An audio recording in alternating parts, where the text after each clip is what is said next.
right, folks, welcome in. There we go, trying to set up the microphones here. Welcome in to tonight's edition of Wave Extra. You might have noticed some new graphics behind us, some new introduction music in the Wave Now studio, but appreciate you joining us. That's going to be the new format, at least stylistically, going on as you're checking in as we unpack and unwind the day's big stories on August 28th. So again, if you're joining us for the first time, I'm Jose Sosadia in the Wave Now studio. If you're a regular through the Wave Now app on your smart TV or on our different streaming channels, we appreciate you joining us tonight. Lots to get to as far as some stories we do want to discuss.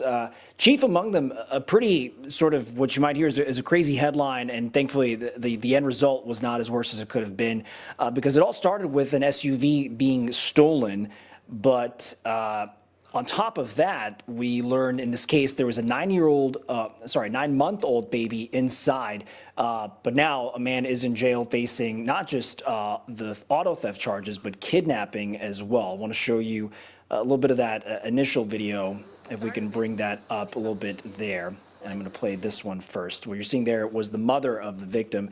So Brandon Conley is the suspect, appeared in court today. The judge set his bond at $250,000. Tonight, you just saw our image of our reporter Fernando Garcia Francescini talking to the baby's mother there, hoping they can prevent others from going through what she described as the agony that they lived through for those moments. Yeah, the mother says she and her fiance came to a building around some time last night for something that was work-related, but she says her 9-month-old was sleeping, and since they thought it was going to be a quick exchange, they thought nothing else of it. And you're seeing a little bit more of their conversation outside. But again, they left the baby sleeping inside. The car turned on and unlocked. As you can see, those are the security images there. But surveillance videos showed us what unfortunately happened next. That mother telling us she had a quick interaction with Brandon Conley before she went about her business. But in the video, you saw Conley look into the family's car before getting in and ultimately driving away. Police say Conley dropped the baby off at the lobby of Jewish Hospital. The child was not hurt. Officers, though, were able to find the suspect and the car together at 10th and Jefferson after that initial drive off. The mother telling us that she and her fiance are feeling a lot of regret today. I just regret being okay with walking away from my baby in that car. Like, I feel the regret of feeling like I can trust my surroundings. Now, she says, talking to us, she wants to share her story so that other busy parents could learn from at least, trying to take a second to breathe and in that instance reconsider maybe leaving their kids in a car while there's just unattended, if there's no one there to physically be watching what's going on to them or anything happening around the car. As for the suspect involved in the case, Conley is scheduled to be back in court on September 5th. So images there, like a security camera, definitely helped tell the story for us. And now in another story that ultimately, when we gave you the breaking news that Fish and Wildlife in Kentucky ultimately did go through with its decision to euthanize more than 20 little baby deers, at least as an explanation to try and contain what's a deadly disease among white-tailed deer. It's called a chronic wasting disease.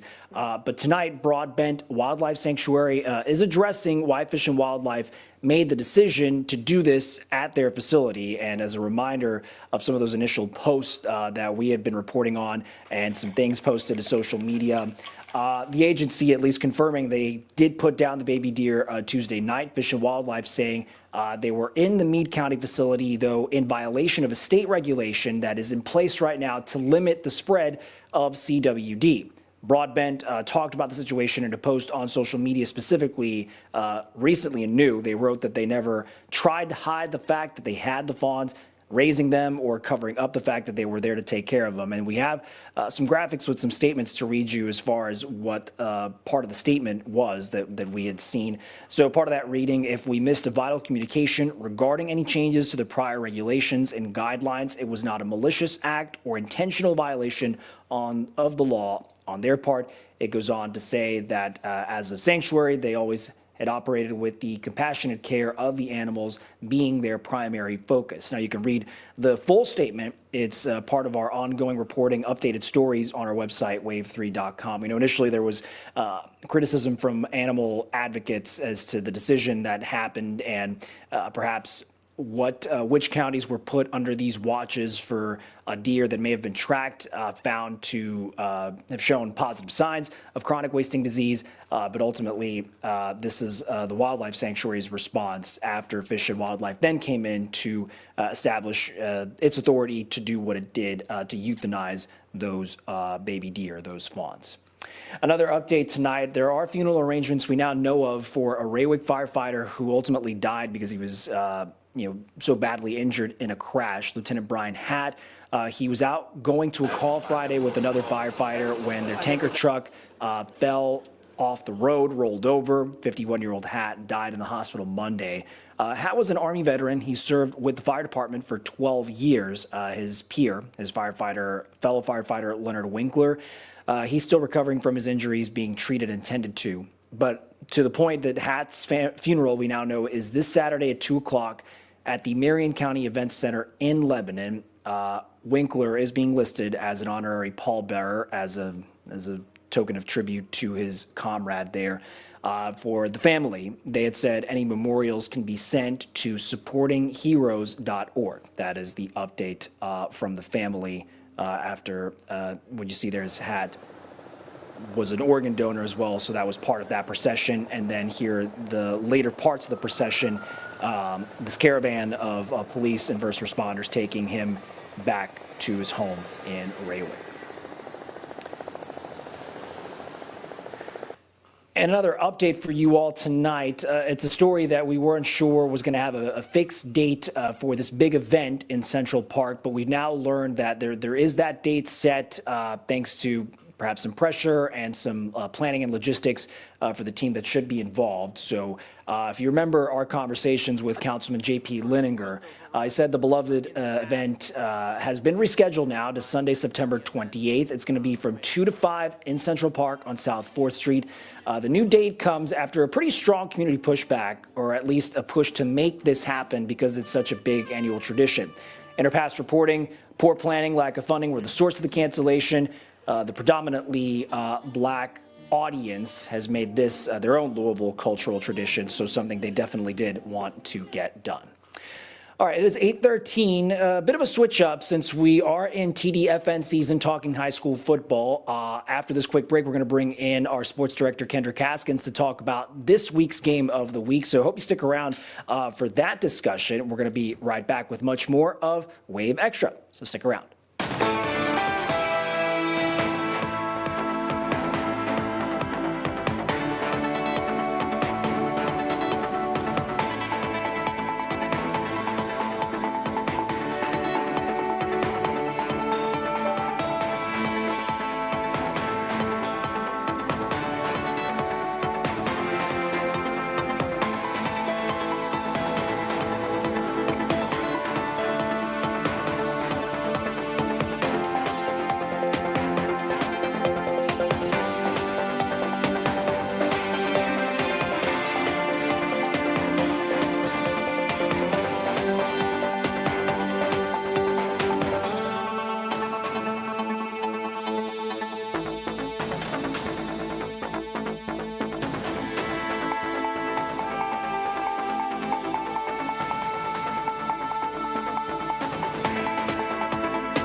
right, everyone. Let's see if we can bring this back. Switch there to the graphic because we're still playing with some new things. Speaking of new things, I believe this is a first in this iteration of the Wave Extra, having our sports director, Kendrick Haskins, here. My maiden voyage. At the desk. It's good to have you, my friend. And talking...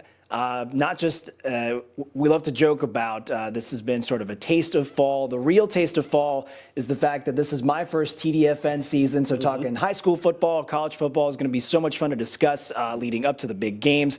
You know, some of that stuff we leave to prognosticating to the talking heads. I will defer to this man's wisdom and talk about, Kendrick, if you want to set up sort of the stakes.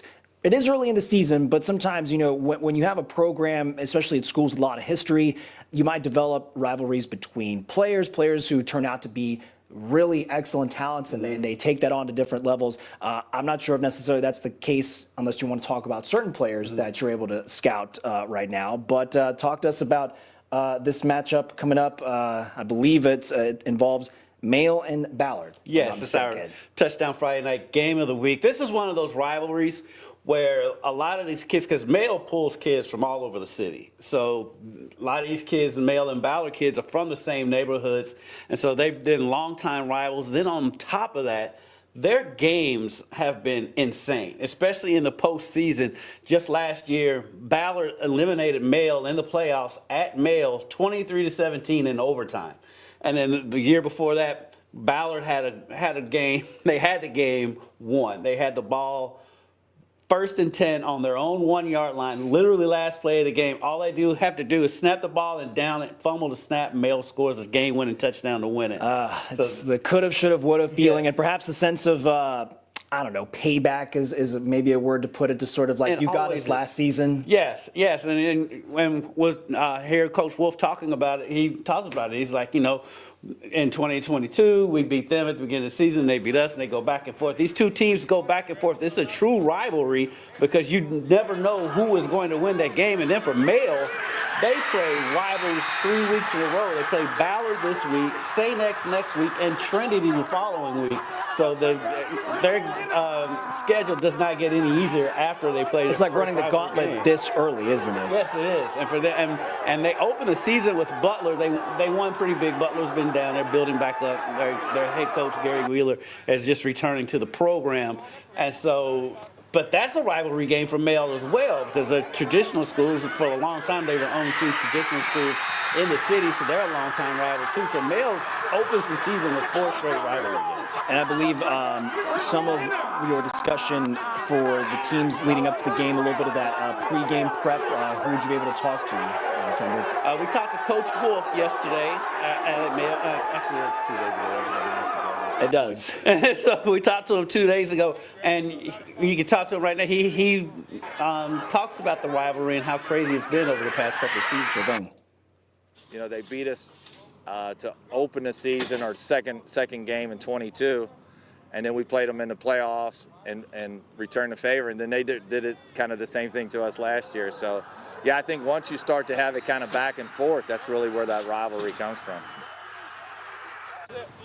So, Kendrick, I might equate this to, in those great boxing matches, you've got obviously, you know, title fight 1, someone's going to be the winner. Title fight 2, maybe it gives a chance for the underdog or the guy with the L in his column to come back and tie it.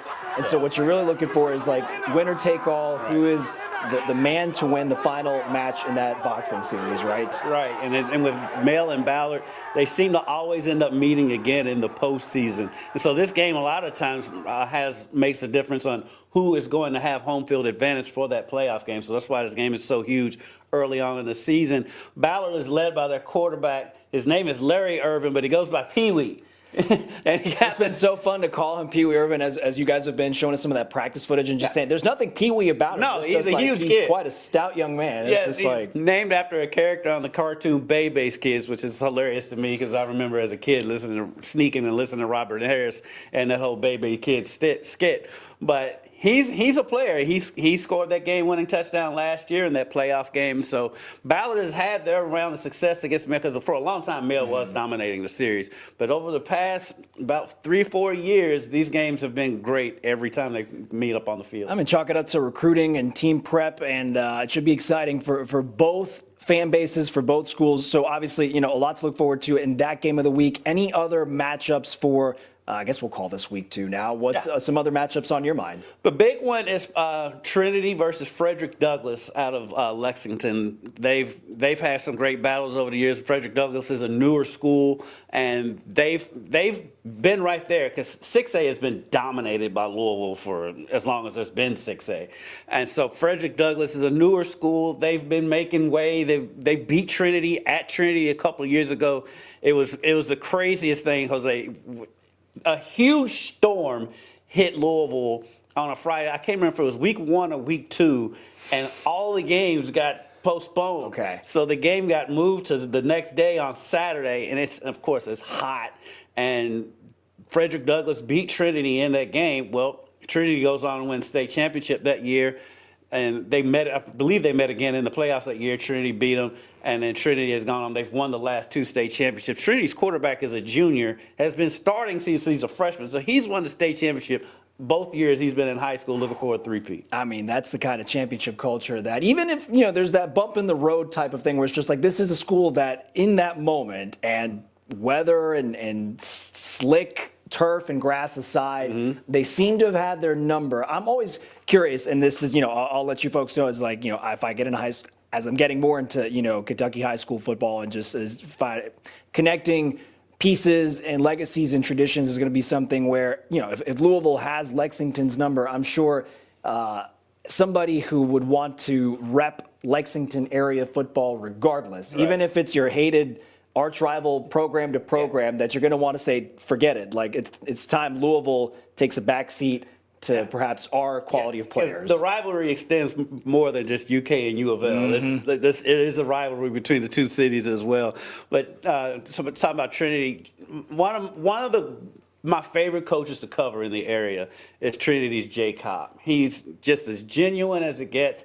He took over. I mean, you never want to be the man that replaces the man. Well, he replaced Bob Beatty, who won 112 state championships, it seems like. So he came in, had less than Trinity years. They were good by anybody else's standards, but they less than Trinity years. But then he's won back-to-back state championships, and everybody loves him over in St. Matthews right now. So but he's one of the more genuine figures you'll ever meet in high school football, and he's what makes it fun to cover them. So I'd love to get the commentary because Kendrick might I don't know, he might correct me or educate me on this, where it's like the analogy you're giving me is I'm hearing coach's predecessor is kind of like the Nick Saban of Kentucky or Louisville high school football. Yes, he was. I don't know if I'm saying, well, Kalen DeBoer has to prove something versus like it seems like Coach Cobb has already proven I can come with the goods. Yes. So, and he had been proven before. He'd won state championships before he got there. And he's a legend in Eastern Kentucky. And then he comes up here. He was an assistant on Beatty's staff on last Beatty State Championship. So it wasn't like he was coming in. An unproven commodity. Right, yeah, he was a proven commodity coming in. Awesome. All right, well, Kendrick, it's going to be so much fun. We always tell you folks, make sure to watch us on Wave News at 11. I'm going to say this early just in case, we're getting into this TDFN energy and excitement because Kendrick and Dusty are going to be on tomorrow night. So make sure, always come join us back on Wave News at 11 tonight. Surely so. Tomorrow. Yes. I'm excited to see if for more of those highlight performances, if it's going to be another easy tell sign for who the player of the week is going to be. Because we were watching those highlights before of Jerry and Trainer, just like that. There's a no-brainer. Trainer, the no-brainer on like how impressive the score lines were to start. Do you think?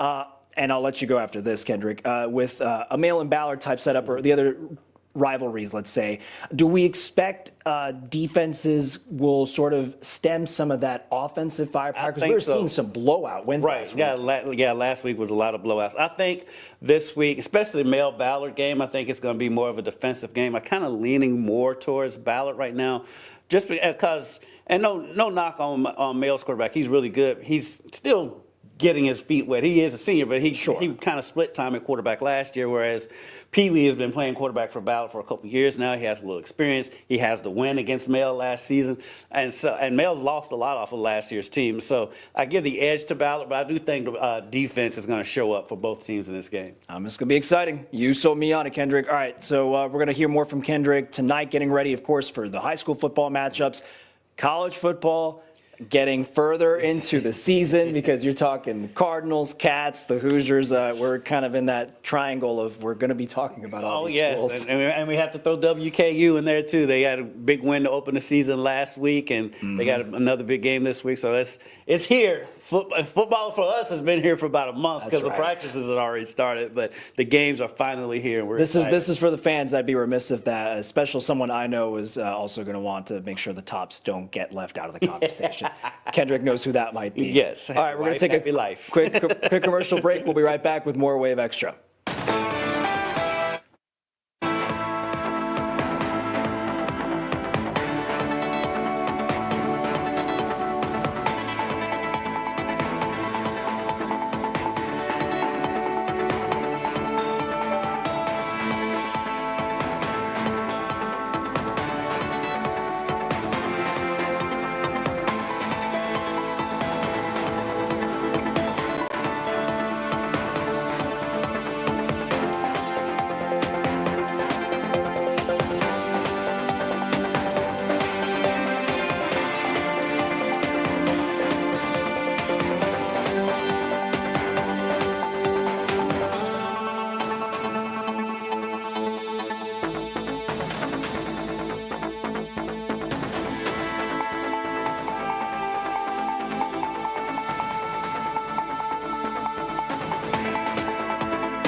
All right, folks, welcome back into tonight's edition of Wave Extra. We're approaching 8:28 on this Thursday evening. Appreciate you joining us as we're breaking down the big stories of the day. One, of course, pertains to just updates on the awful tragedy that happened with the church shooting in Minneapolis. So I want to show you some of the tribute video we do have some images of. You can see a display of flowers, candles, crosses that has grown over time as people flocking to this small but meaningful memorial at the site of the deadly shooting. In the end, 2 young children, ages 8 and 10, killed, 17 more victims hurt when a shooter fired at the crowd of people celebrating Mass at this Catholic school in Minneapolis. Now, ultimately, so we learned the scope and the scale of just how many people were hurt and all the families, of course, afflicted and grieving to their extent. Authorities say last night 1 of the adults and 5 of the kids was still in need of some critical care, that they were really needing that serious treatment, and the police confirming that the shooter died after shooting themselves. In the end, 3 guns, though, were recovered. You can just see the scale of the investigation as police had taped off a lot of the school property around the church at Annunciation. And again, perhaps speaking to the scale, the terror of it all, of the attack, that police, the chief, in fact, talking to reporters today, saying that the shooter apparently fired 116 rounds from a rifle. The shooter left behind hundreds of pages of writings. There is a lot to digest, and we'll know more in the coming days and weeks as we've had an opportunity to go through them. But reading them one thing is clear, and it's going to be hard to hear, but it's important to the question of why this happened. More than anything, the shooter wanted to kill children, defenseless children. So what you heard from there was a prosecutor. Minneapolis Police Chief Brian O'Hara was part of that press conference, saying the suspect at some time was a member of the church. It appears the shooter's mother previously had worked there. And to that point, the FBI director now adding perhaps to some of the latest details and reporting that police investigators have found, leaving a lot of anti-religious references in an apparent manifesto, writing similar excerpts on their firearms, calling explicitly for violence, expressing a number of supposed targets on a firearm magazine, that the shooter apparently was expressing hatred, especially or mentioning toward Jewish people, for the children involved, for political leaders. Certainly a lot of layers to digest there, and a story that whatever leaders, investigators do uncover, something we'll certainly keep updating you all on.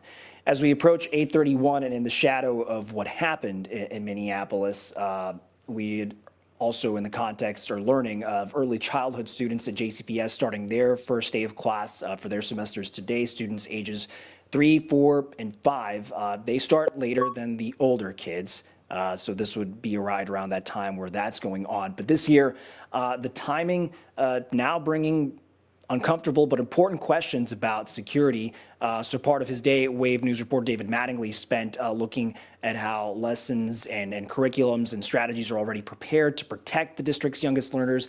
A lot of the young kids he went to see along with our reporting team today, probably too young to be aware or understand of what actually happened in Minnesota, but the lessons learned from just devastating tragedies like this are very now much part of their education. They arrived by car and by bus, many wearing a look of quiet curiosity. We're gonna have a great day. Yeah. These are the youngest learners in Jefferson County Public Schools on their first day of school. And it won't be long before they have their first lesson in how to protect themselves in dangerous situations. Just making sure that we run through our drills this first month, especially, our lockdown procedures and where do we need to be and how do we need to be. Preschool teacher Layla Talib-Dean will lead her students in monthly drills to prepare for what used to be considered unthinkable. It weighs heavy on our hearts. We want ourselves to be safe and especially the children in our care. Those children, we find, seem preoccupied in making happy memories, exploring new surroundings and making new friends. But it's different for the grown-ups. While 700 miles away, the impact of what happened in Minneapolis is being felt here. You have empathy towards those staff members, those families impacted by that. And, we don't forget that. And we know that we have to be vigilant and committed to the systems that we have in place to keep our schools as safe as possible. That was our David Mattingly reporting. We did check in with the scale of just how many children are in this category of the early learners. There are almost 2,000 of these very young children in 132 JCPS classrooms across 27 different campuses. And so something that they'll certainly, as they've always done, keep top of mind, but just now in the context of what happened up in Minnesota. More updates, and this has to do with a video we shared with you, I believe it must have been last week or very recently, about just the chaos that erupted inside of a town hall meeting in Indiana. And it turns out a third person has been arrested after what happened in Warwick County. This is a mugshot we've just now gotten a copy of. Tuesday night, we reported court records showed probable cause was found for Kelly Moore to be charged with battery of a public safety officer. So this Wednesday, she was briefly booked into the Warwick County Jail, put on a $1,000 cash bond. So this is the third person, is Moore. Prior, in the video we had shown, were two people, Amanda Bennett and Matthew Elke, arrested last Wednesday night Officers are saying Bennett started yelling expletives as Lieutenant Governor Micah Beckwith was talking. As for Bennett, she's accused of pushing a deputy after she was asked to leave, and officials say Elke pushed another man during that incident. At the time, they said charges were possible for that third person who interfered with Bennett's arrest and hit the deputy, perhaps alluding to now Kelly Moore's specific charges. And in update happening out in Hardin County, workers at Ford's Blue Oval SK plant, at the latest check, even if the margin was thin, did vote to unionize. It was an update we had gotten at some point this afternoon saying this was on UAW's X account from the night prior after final votes were counted from Wednesday heading into Thursday. The Post says there are 41 challenge ballots still outstanding, but the UAW leadership saying they believe these are, quote, illegitimate, as they had put it, representing nothing more than, as they are describing it, a company or employer tactic to undermine the outcome. That online post later on going to say that UAW would fight the challenges, and the union is calling on Ford to acknowledge that the workers ultimately, the majority of them did agree to unionize. So whatever comes of those challenges will be something that we'll make sure to let you all know, as we say here on Wave Extra, any development, because sometimes stories are not necessarily done and done. There's always that next question, follow-up conversation to have as these stories happen, not just here in the Louisville Metro, but across the Commonwealth and our community and our viewing area. So after the break, we're going to touch on some big case stories, or big scale, I should say. One of them being how you've heard our discussion prior, how the I-65 corridor project is going to shut down part of a pretty busy interstate for 2 months, much to the the chagrin and the frustration of a lot of drivers who rely on this path to go where they need to go every day. But our troubleshooters spent some time digging into a state study that demonstrates kind of an urgent need to tackle replacing a lot of really old bridges. And so that'll be something you're going to hear from our troubleshooters after we take, again, a very quick break to reset tonight on Wave Extra.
All right, folks, welcome back in to Wave Extra as we are here at 8:39.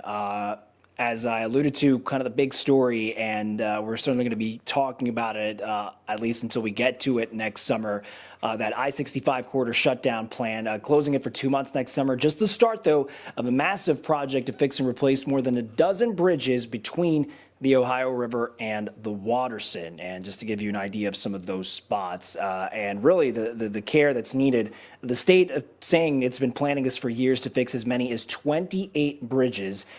Wave News troubleshooters wanted to see just how much work was going to be needed to get this done. And just again, to put this into context of why this is pretty colossal in context about all of us here at Wave News and Newsroom, like you watching, are very interested in the closure next summer, but that is only going to help fix 3 bridges. There are another 3 with money in place to get fixed, and the state is trying to get federal money to fix another 3 on top of that. 9 bridges total out of nearly 30 that need work. And so here is our Mark Stevens with the latest. A picture is worth 1,000 words, but the 2 words these pictures show, worn out. The state has been studying how to fix and replace 28 bridges between the Kennedy and the Waterson since 2018. Their pictures, published 6 years ago, show how water, rust, and age have combined to bring these bridges to the end of their useful lives. In fact, the bridges in the Central Corridor project make up nearly all the bridges at the top of the list in Jefferson County, with 2 unwanted labels: poor condition and most used. Think of the closure to fix the bridge joints on Hospital Curve as a test run for all the work needed. The state is trying to get more federal money to add 3 other bridges downtown to this project, getting to 9 out of the 28 studied for fixing. The American Society of Civil Engineers gave Kentucky a C- for the maintenance of its bridges in 2019, although said the state was steadily improving. With 53 bridges in poor shape across the county, this project will help the millions of drivers who use 65 get through Louisville. We just have to deal with the construction first. So our thanks to Mark Stevens for that update. And fixing the bridges is needed, as you saw that American Society of Civil Engineers report. But there's still other bridges in poor shape that are just as heavily traveled. One is the bridge that carries I-64 over River Road just west of the Kennedy interchange. Another is the bridge that carries I-65 south of the Waterson over Standiford Lane. That is around the airport. So showing perhaps the scope that more work does ultimately need to get done. Speaking of work and for progress, or what the future will be for a pretty well-known piece of land and an attraction and a meeting point for people out in the Highlands, there's still no official plan for what's going to happen to Mid-City Mall. That is still up in the air. Mid-City Mall, again, if you've followed our reporting, was put up for sale back in November last year. It's still home to a value market, a library branch, several other small businesses that have become kind of community and neighborhood staples. Today we heard Councilman Ben Reno Weber talking. He represents this district in Metro Council. And at the Highland Commerce meeting this week, he said there are, again, still no official plans for the space. The answer is we do not have a plan. We do not have a developer that we're aware of. What we know is that a law firm out of Atlanta, representing somebody, asked of the city a question: would it be legal for me to build this here? That's what happened. What they asked about what it would be legal is a series of 1-story buildings, one of which is about 50,000 square feet for a grocery store, and 6 outbuildings. And if you remember, we had covered initially when that a submission for a plan broke, and when we broke down the specifics there for what would become of Mid-City Mall, should that developer ultimately even put in an offer. Some tenants, though, are already trying to find other spaces for their businesses. We know Ramen House is shutting down its current location at Mid-City Mall at the end of the month. Meanwhile, the nearly new shop is shutting down completely at the end of September. We're going to wrap up with 2 stories just showing you what's going on in our community, specifically when it comes to the pool of new professionals trying to make things a little safer and a little brighter. 22 new firefighters graduated this morning. They are ready to answer those calls for help. Our Brian Schlonsky sat down to talk to them, finding out they're a mix of tough people, determined, and they are ready to serve. Normally, we think of 4th Street Live and we picture bars, restaurants, maybe concerts.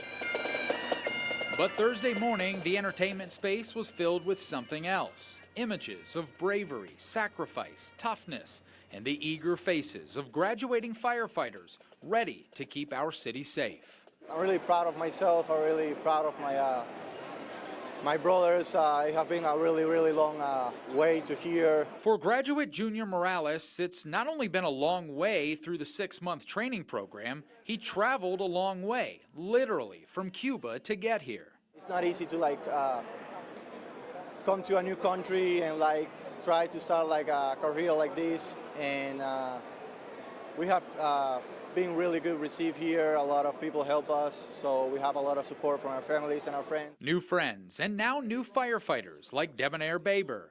Jubilation. It's been a incredibly long journey, a long 6 months. Completing intense physical, mental, and emotional training, ready to run on anything from firefights to car wrecks to medical emergencies. Just to be able to serve my community, be an impact, be a bigger role model for my children, and then just also for the community. It's just a great honor. Their chief, proud and ready for these 22 firefighters to get to work. And every time that we get a new class that graduates, it reinvigorates the people on the street because they've got a new person that they're going to work with and train and mentor. Our thanks to Brian for that report. Chief O'Neill telling us Louisville Fire is the third oldest professional fire department in the entire U.S., at least according to the history records that the chief is bringing up there as reference. The department now is in the process of hiring its next class. That's going to start this winter. So far, the department tells us about 1,000 candidates have applied. We're going to wrap things up tonight with the latest in our What's Good series. We know there are lots of good kids out there in your homes as you're tuning in, proud of your kids as they are in their community, in our community. But sometimes they may not get the credit they deserve when they do something particularly special and noteworthy. So we want to add that, this latest addition to our What's Good series. And we want to introduce you to a young girl doing great things, again, at a very young age. She's out from the limo. Ruth Bamsa is not your typical teenager. This is her at senior prom and graduation, getting her high school diploma from Ballard High School in May. But the thing is, she's pretty young. You were graduating high school. You walked the stage. You were how old? 15. 15? Yeah. That's pretty wild. Actually, it hit me when I was already on the stage. I was like, oh, all my friends who are graduating with me are 18, 17, and I'm 15. That was a big achievement. An even bigger one, she's still 15. This time, she's walking around a college campus. Ruth is a freshman at Jefferson Community Technical College. And where would I go? I am having a great experience so far. Everyone is so nice. Advising's up there, tutoring's up there. I'm currently taking anatomy and physiology, psychology 110, math 150. Ruth moved to the U.S. just 3.5 years ago. She grew up in Cameroon, Africa. Now that Louisville is home, she knew she wanted to further her education. I'm going to be going to this class for the first time today. Jefferson Community and Technical College was the perfect fit. My mom also thought that was a good idea for me to go to a community college first, so at least I wouldn't just be moving into a dorm at 15. Is it intimidating walking around a college campus at 15 years old? Well, it's not intimidating in the fact that I'm 15, but it's just intimidating what are people going to think of you if you don't have the best grades of all? Ruth has always had outstanding grades, so it's understandable why she has high expectations for herself.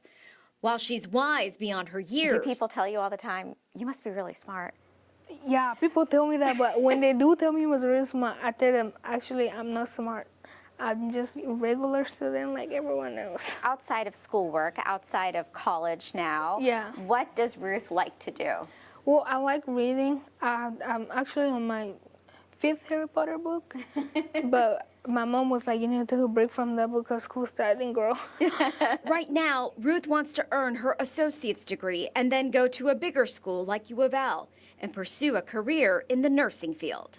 I know that your mother's very proud of you. Yeah. And your family probably back home in Cameroon's very proud of you. How does that make you feel? Well, it makes me feel great that there are people who think what I'm experiencing right now is great, and I'm very happy there are people who are there to encourage me to keep looking forward.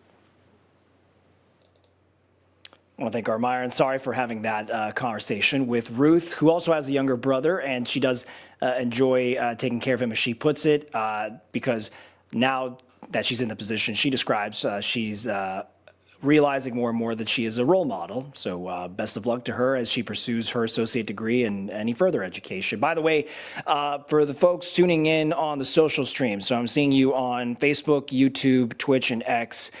This is a series we really want to grow. If there's a good news story you want to share, we want to hear about it from you. So that is the email. You can send us the information to get in touch with you. It's what's good, WHATSGOOD @wave3.com. That is your email to send us anything of somebody in your groups. I'd say, any kind of group at school. It could be outside of the classroom for sports, your church community, your religious community, just the particular hobbies or things going on that you think are worth highlighting. We do want to hear from you something that is great going on in our community. All right. Approaching, or we actually are at 8:50, but enjoying that multicolor sunset. It seems the bugs want to be out right now as we're looking at our thermometer at our 76 degrees and a look at our SkyTrack network camera of downtown. The lights already shining against the backdrop of our sunset in the River Valley. Appreciate everyone joining us tonight. I wish it would match. Maybe one of those days we'll get it to match like this pink dust color now for the graphic. Do appreciate everyone joining in, whether that's through the Wave Now Smart TV app or again on all of our social media channels. I'm Jose Sosaya here in the Wave Now studio. Make sure to join us tonight for more stories, breaking news, headlines, and updates on Wave News at 11. We'll see you then.